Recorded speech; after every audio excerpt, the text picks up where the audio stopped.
ഇപ്പോൾ നമുക്ക് ദുഃഖകരമായ ഒരു വാർത്ത കൂടി വരികയാണ്.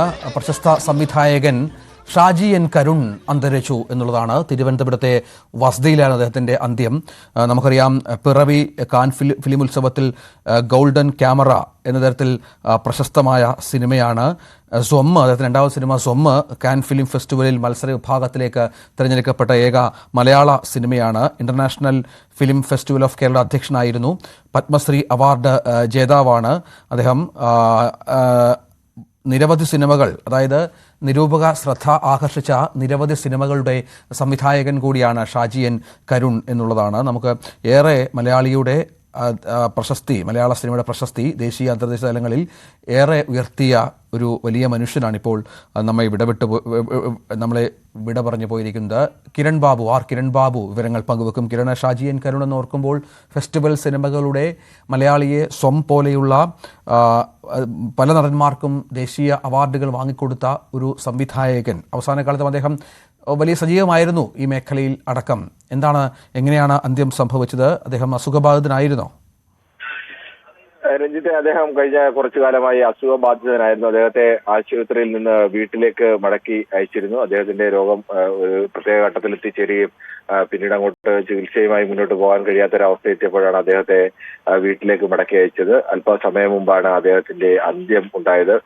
മലയാള സിനിമയെ ലോകത്തിന്റെ നെറുകയിൽ എത്തിച്ച പ്രധാനപ്പെട്ട, മലയാളത്തിന് എല്ലാ കാലവും അഭിമാനിക്കാൻ കഴിയുന്ന പ്രധാനപ്പെട്ട ഒരു സംവിധായകനാണ് ഷാജി എൻ കരുൺ. അദ്ദേഹത്തിന്റെ ആദ്യ ചിത്രമായ പിറവി തന്നെ കാൻ ഫിലിം ഫെസ്റ്റിവലിലെ ഗോൾഡൻ ക്യാമറ സ്പെഷ്യൽ മെൻഷനിലേക്ക് എത്തിയിരുന്നു. അദ്ദേഹത്തിന്റെ രണ്ടാമത്തെ ചിത്രം സ്വം കാൻ ഫിലിം ഫെസ്റ്റിവലിലെ മത്സര വിഭാഗത്തിൽ പങ്കെടുത്തിട്ടുള്ള ഏക മലയാള ചിത്രം കൂടിയാണ്. സിനിമാ സംവിധാന മേഖലയിലും അതോടൊപ്പം തന്നെ കേരളത്തിലെ ഫിലിം ഫെസ്റ്റിവലിനുമെല്ലാം, തിരുവനന്തപുരം അന്താരാഷ്ട്ര ഫിലിം ഫെസ്റ്റിവലിനെയൊക്കെ അന്താരാഷ്ട്ര തലത്തിലേക്ക് ഉയർത്തുന്നതിൽ, വലിയ അന്താരാഷ്ട്ര തലത്തിലെ പ്രധാനപ്പെട്ട സിനിമകൾ എത്തിക്കുന്നതിലും, ലോകത്തെ പ്രധാനപ്പെട്ട സിനിമ ഫെസ്റ്റിവലിൽ ഒന്നാക്കി മാറ്റുന്നതിലുമൊക്കെ നിർണായകമായ പങ്ക് വഹിച്ച ഒരു വ്യക്തി കൂടിയാണ് ഷാജി എൻ കരുൺ. ഇന്ത്യയിലെ തന്നെ എണ്ണപ്പെട്ട ചലച്ചിത്ര സംവിധായകരിൽ പ്രധാനിയായിരുന്നു ഷാജി എൻ കരുൺ. അദ്ദേഹം കേരളത്തെ സംബന്ധിച്ച്, കേരളത്തിന്റെ എല്ലാ കാലവും, ഈ കാലത്തല്ല ഇനി അദ്ദേഹത്തിന്റെ മരണശേഷമെല്ലാം മലയാള സിനിമയുടെ ചരിത്രം എഴുതുമ്പോൾ ഏറ്റവും പ്രധാനപ്പെട്ട പേരുകളിൽ ഒന്നായി തന്നെ വരേണ്ട പേരാണ് അദ്ദേഹം. സാധാരണഗതിയിൽ 73 വയസ്സായിരുന്നു ഒരാൾ ജീവൻ. വളരെ നേരത്തെ അദ്ദേഹം ജീവിതത്തോട് വിട പറഞ്ഞു എന്ന് വേണം കരുതാൻ. ഈ അവസാന കാലത്ത് രോഗബാധിതനാവുന്നതിന് തൊട്ടുമുമ്പരെയും അദ്ദേഹം സിനിമാ മേഖലയിലും എല്ലാ മേഖലയിലും വളരെ സജീവമായി നിന്ന അഭിപ്രായങ്ങൾ പറയുകയും സിനിമാ മേഖലയിൽ സജീവമായി നിൽക്കുകയും എല്ലാം ചെയ്ത ഒരു പ്രധാനപ്പെട്ട സംവിധായകനായിരുന്നു. അവസാനമാണ് അദ്ദേഹത്തിന്റെ രോഗം വളരെ മൂർച്ഛിച്ചത്. രോഗവുമായി ബന്ധപ്പെട്ട് അദ്ദേഹം കഴിഞ്ഞ കുറച്ചു കാലമായി ആശുപത്രിയിലായിരുന്നു. അതിനുശേഷം ആശുപത്രിയിൽ നിന്ന് ചികിത്സയൊക്കെ മുന്നോട്ട് പോകാൻ കഴിയാത്ത, ചികിത്സയോട് അദ്ദേഹത്തിന്റെ ശരീരത്തിന് പ്രതികരിക്കാൻ കഴിയാത്ത ഒരു ഘട്ടം വന്നപ്പോഴാണ് അദ്ദേഹത്തെ വീട്ടിലേക്ക് മാറ്റിയത്. അതിപ്പോൾ അദ്ദേഹം മരണപ്പെട്ടിരിക്കുന്നു. മലയാളത്തെ സംബന്ധിച്ചും മലയാള സിനിമയെ സംബന്ധിച്ചും ഇന്ത്യൻ സിനിമയെ സംബന്ധിച്ചും ഒരു വലിയ നഷ്ടമാണ്. ഷാജി എൻ കരുണിനെ പോലെ 23 വയസ്സ് മാത്രമുള്ള ഒരു സംവിധായകൻ മരണപ്പെടുക എന്ന് പറഞ്ഞാൽ, പ്രത്യേകിച്ച് കേരളത്തിന്റെ എല്ലാ കാലവും അഭിമാനമായി ഉയർത്തിച്ച മലയാള സിനിമയെ ലോകത്തിന്റെ നെറുകയിലേക്കൊക്കെ ഉയർത്തുന്നതിൽ പ്രധാനപ്പെട്ട പങ്കുവഹിച്ച ഒരാൾ കൂടിയാണ് അദ്ദേഹം. കൊല്ലം ജില്ലയിലായിരുന്നു അദ്ദേഹത്തിന്റെ ജനനം. ശ്രീ കരുണാകരന്റെയും ശ്രീ ചന്ദ്രമണിയുടെയും മൂത്ത മകനായിരുന്നു ശ്രീ ഷാജി എൻ കരുൺ. 1963 അദ്ദേഹം കുടുംബസമേതം തലസ്ഥാനത്തേക്ക്, തിരുവനന്തപുരത്തേക്ക് താമസം മാറിയത്. പാൽക്കുളങ്ങര ഹൈസ്കൂളിലായിരുന്നു അദ്ദേഹം ഹൈസ്കൂൾ വിദ്യാഭ്യാസം പൂർത്തിയാക്കിയത്. തിരുവനന്തപുരം യൂണിവേഴ്സിറ്റി കോളേജിൽ നിന്നാണ് അദ്ദേഹം ബിരുദം നേടിയത്. 1971 അദ്ദേഹം film and television institute of ഇന്ത്യയിൽ ചേർന്ന് ആധികാരികമായി സിനിമ പഠിക്കാൻ തുടങ്ങിയത്. അവിടെ അദ്ദേഹം ഛായാഗ്രഹണത്തിൽ ഡിപ്ലോമ നേടി. രാഹുൽ ദാസ് ഗുപ്ത സംവിധാനം ചെയ്ത ജനസിസ് എന്ന ചിത്രമാണ് അദ്ദേഹത്തിന് ഡിപ്ലോമ ചിത്രത്തിന് 1974 നിരവധി അവാർഡുകൾ ലഭിക്കുകയും അദ്ദേഹം ഒരു സിനിമ ഛായാഗ്രാഹകൻ എന്ന നിലയ്ക്ക് അദ്ദേഹം ഇന്ത്യയിലെ പ്രധാനപ്പെട്ട, പ്രത്യേകിച്ച് ഇന്ത്യയിലെ സമാന്തര സിനിമാ മേഖലയിൽ ഒരു വലിയ അംഗീകാരം അദ്ദേഹത്തിന് ഉണ്ടാവുകയും ചെയ്തു. 1974 ബിരുദാനത്തിന് ശേഷം അദ്ദേഹം ഗോൾഡ് മെഡൽ നേടിയാണ് പൂർത്തിയാക്കിയത്.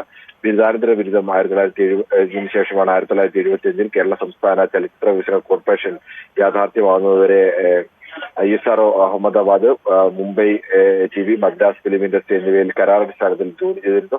മദ്രാസിൽ നിന്ന് ചലച്ചിത്ര വ്യവസായത്തെ തിരികെ കൊണ്ടുവരാനായി KSFDC-യുടെ ഭാവി അങ്ങനെ ചെന്നൈയിലായിരുന്ന സിനിമയെ കേരളത്തിലേക്ക് മടക്കി കൊണ്ടുവന്നതിൽ രൂപപ്പെടുന്നതിലൊക്കെ രൂപകൽപ്പന ചെയ്യുന്നതിലും അതിന്റെ ഭാവി ആസൂത്രണം ചെയ്യുന്നതിലും സ്ഥാപക ചെയർമാൻ PRS പിള്ളയുമായി ചേർന്ന് പ്രവർത്തിച്ച ഒരു വ്യക്തി കൂടിയായിരുന്നു ശ്രീ ഷാജി എൻ കരുൺ. സിനിമയിൽ അത്തരമൊരു ദീർഘദർശനം, മലയാള സിനിമയ്ക്ക് വേണ്ടി അത്തരമൊരു ദീർഘദർശനം പ്രകടിപ്പിക്കുകയും അത് മലയാളത്തിലേക്ക് പ്രാവർത്തികമാക്കുകയും ഒക്കെ ചെയ്ത ഒരു വ്യക്തി കൂടിയാണ് വിട പറഞ്ഞിരിക്കുന്നത്. എന്തായാലും മലയാള സിനിമയെ സംബന്ധിച്ച് ഒരു വലിയ നഷ്ടമാണ് മലയാളത്തിന് ഇപ്പോൾ ഉണ്ടായിരിക്കുന്നത്. അതാണ് ഇപ്പോൾ ചലച്ചിത്ര അക്കാദമിയുടെ ചെയർമാൻ എന്ന നിലയിൽ അദ്ദേഹം തലസ്ഥാനത്ത് എങ്കിലും ചലച്ചിത്ര പ്രവർത്തനത്തിൽ സജീവമായിരുന്നു. ഇക്കഴിഞ്ഞ രാജ്യാന്തര ഫിലിം ഫെസ്റ്റിവലിൽ അദ്ദേഹത്തിൻ്റെ സാന്നിധ്യം നിരവധി സിനിമകളെ വിലയിരുത്താനും വരുന്ന പ്രേക്ഷകർക്ക് വന്ന ഡെലിഗേറ്റുകളുമായി സംവദിക്കുന്നതുമൊക്കെ നേരിട്ട് കാണാനും സാധിച്ചിരുന്നു എന്നുള്ളതാണ് ഏറ്റവും പ്രധാനപ്പെട്ടത്. അദ്ദേഹത്തിൻ്റെ ആദ്യ സിനിമ പിറവി. ഇദ്ദേഹത്തെ നമ്മൾ ആദ്യം ഓർക്കേണ്ടത് ഏറ്റവും പ്രധാനമായും അരവിന്ദൻ്റെ പല സിനിമകളുടെയും ക്യാമറമാൻ എന്നുള്ള നിലയിൽ തന്നെയാണ്.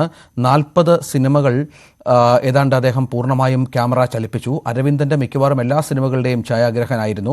1990-ൽ അദ്ദേഹത്തിന് ഈസ്റ്റ്മാൻ കൊഡാക് അവാർഡ് അദ്ദേഹത്തിൻ്റെ പ്രവർത്തനങ്ങൾ കിട്ടിയ ഒരു ബഹുമതി കൂടി അദ്ദേഹത്തെ തേടി വന്നിരുന്നു. പിറവി എന്ന സിനിമ 88-ൽ പുറത്തിറങ്ങിയ ആദ്യ സിനിമയാണ്.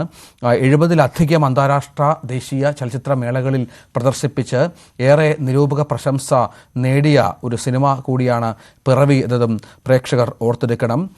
ലൊക്കാണോയിലെ സിൽവർ ലെപ്പേർഡ്, എഡിൻബർഗിലെ ചാർലി ചാപ്ലിൻ അവാർഡ്, കാൻസിലെ ക്യാമറ ഡിയോർ, ചിക്കാഗോയിലെ സിൽവർ ഹ്യൂഗോ എന്നീ പുരസ്കാരങ്ങൾ അദ്ദേഹത്തിൻ്റെ തേടിയെത്തി. പിറവിയുമായി ബന്ധപ്പെട്ട് 31ഓളം അവാർഡുകൾ ഈ സിനിമ നേടി എന്നുള്ളത് ചില്ലറ കാര്യമല്ല.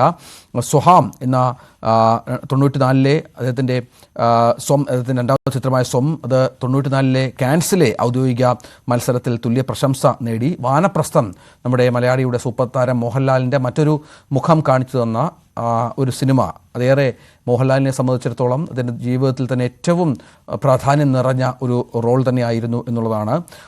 അത് ഒരുപാട് കാൻ ഫിലിം ഫെസ്റ്റിവലിൽ അദ്ദേഹത്തിൻ്റെ 3ാമത്തെ സിനിമയായി വാനപ്രസ്ഥം തിരഞ്ഞെടുക്കപ്പെട്ടു എന്നുള്ളത് ഏറ്റവും പ്രധാനപ്പെട്ട ഒന്നാണ്. പിന്നീട് 2002-ലും 2010-ൽ കുട്ടിസ്രാങ്ക്, അത് മമ്മൂട്ടിക്ക് ഏറെ പ്രശംസ നേടിക്കൊടുത്ത ഒരു സിനിമയാണെന്നുള്ളത് ഓർക്കണം.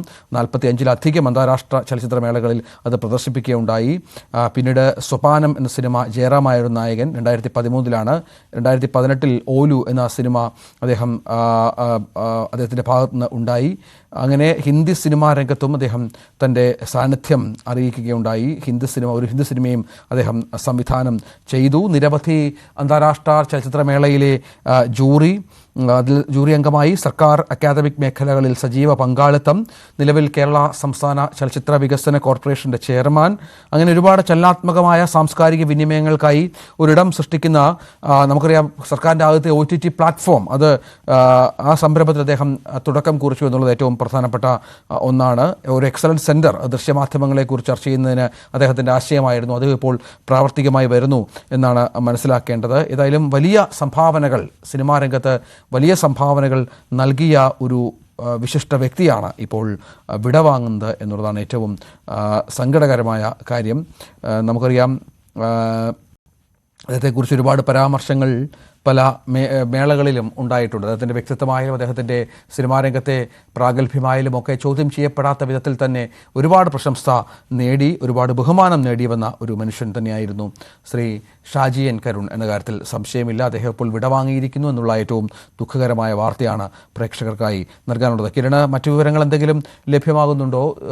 അദ്ദേഹത്തിൻ്റെ സംസ്കാര ചടങ്ങുകൾ സംബന്ധിച്ച് ഇപ്പോൾ അല്പസമയം മുമ്പാണ് അന്ത്യം സംഭവിച്ചത്. ആളുകളൊക്കെ കാര്യങ്ങൾ അറിഞ്ഞു വരുന്നതേ ഉണ്ടാവുള്ളൂ, അല്ലേ?